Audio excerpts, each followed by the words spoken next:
भगवान से प्रार्थना करो, साधना करो, भगवान से माँगो कि वो तुम्हें मेरी कोख से जन्म दे, तभी तुम जाकर महाराज की गोद में बैठने के लायक बन पाओगे या सिंहासन के उत्तराधिकारी बन पाओगे।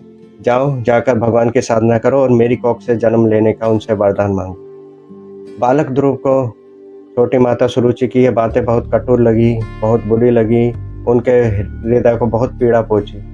वो वहाँ से रोते हुए चले जाते हैं। वो अपनी बड़ी माता के पास, महारानी सुनीति के पास पहुँचते हैं और महारानी सुनीति उन्हें रोता हुआ देख के उनसे पूछती है, परंतु बालक ध्रुव उन्हें कुछ नहीं बताते हैं। महारानी बहुत व्याकुल हो जाती है अपने पुत्र की हालत देखकर। उसी वक़्त वहाँ पर एक दासी पहुँच जाती है। वो दासी वहाँ पे हुआ सारा प्रसंग, सारा वृत्तांत महारानी को बताती हैं।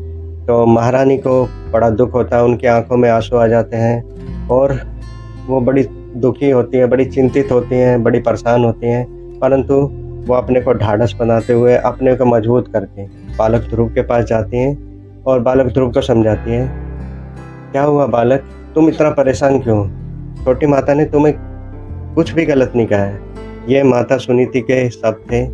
वो जानती थी मा माता सुरुचि ने बालक ध्रुव को बहुत कठोर वचन कहे हैं, परंतु वो एक धार्मिक इंसान थी, एक धार्मिक मनुष्य थी जो कि मतलब धर्म के हिसाब से चलती थी, किसी का बुरा नहीं करना, किसी का गलत नहीं सोचना। उन्होंने बालक ध्रुव को फिर भी यही समझाया कि छोटी महारानी तुम्हारी माँ है और वो तुम्हारा भला चाहती है हमेशा, और उन्होंने तुम्हें जो कहा है कि जाओ भगवान की साधना करो, भगवान को प्राप्त करो, तो उन्होंने तो बहुत अच्छा आपको ज्ञान दिया, बहुत अच्छी शिक्षा दी है। तो तुम्हें छोटी माता की ये बात माननी चाहिए और आज से ही, अभी से ही भगवान की आराधना में लगना चाहिए, भगवान को प्राप्त करने में लगना चाहिए। तो माता की ये बातें सुनकर बालक ध्रुव को कुछ समझ आता है और वो भगवान की भक्ति, भगवान की तपस्या साधना के लिए तैयार हो जाते हैं। परंतु उनके मन में एक उनके मस्तिष्क में एक विचार था कि वो भगवान की आराधना करेंगे, भगवान को प्रसन्न करके वो अपने पिताजी से भी बड़ा सिंहासन, पिताजी से भी बड़ा राज्य प्राप्त करके दिखाएँगे।